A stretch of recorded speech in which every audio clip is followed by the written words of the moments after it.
ഒരൊറ്റ കോൾ മതി, ഡോക്ടറും സംഘവും നിങ്ങളുടെ വീട്ടിലെത്തും.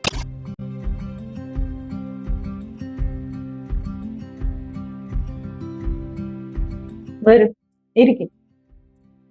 പറയൂ, എന്താ പ്രശ്നം? മാഡം, എന്റെ അച്ഛന് 90 വയസ്സായി. ഇപ്പൊ ഒരാഴ്ചയായിട്ട് ഭയങ്കര പനിയും കഫക്കെട്ടൊക്കെയാണ്. ഫാർമസിയിൽ നിന്ന് മരുന്ന് വാങ്ങി കൊടുത്തു, പക്ഷെ ഒരു കുറവുമില്ല. അപ്പൊ ഇനി എന്താ ചെയ്യണ്ടേ? ഡോക്ടറെ കാണിക്കാതെയാണോ മെഡിസിൻ വാങ്ങിയത് ഫാർമസിന്ന്? ചേച്ചിനെ ഇങ്ങോട്ട് കൊണ്ടുവരാൻ പറ്റുന്ന സിറ്റുവേഷൻ ആണോ? ഇല്ല, കൊണ്ടുവരാൻ പറ്റില്ല, കിടപ്പിലാണ്. ഒന്നാമത് പ്രായമായിട്ടുള്ള ഒരാളാണ്, 90 വയസ്സ് എബവ് ഇല്ലേ. അപ്പോ അങ്ങനത്തെ ഒരാൾക്ക് സെൽഫായിട്ട് ഫാർമസിയിൽ നിന്ന് മെഡിസിൻ വാങ്ങി കൊടുക്കരുത്. ഫസ്റ്റ് തിങ് അതാണ്. നമ്മള് പേഷ്യന്റിന്റെ കണ്ടീഷൻ എങ്ങനെ ഉണ്ട് നോക്കണം. അതിനനുസരിച്ച് ചെസ്റ്റിൽ എന്തെങ്കിലും ബുദ്ധിമുട്ടുണ്ടോ നോക്കണം.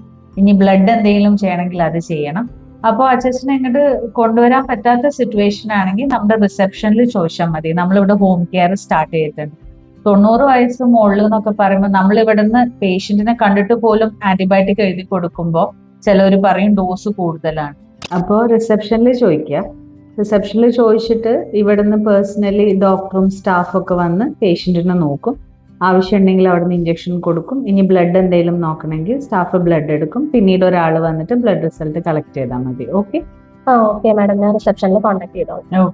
സിസ്റ്റർ, ഹോം കെയറിൽ എന്തൊക്കെ പ്രൊസീജിയേഴ്സാ ചെയ്യുക?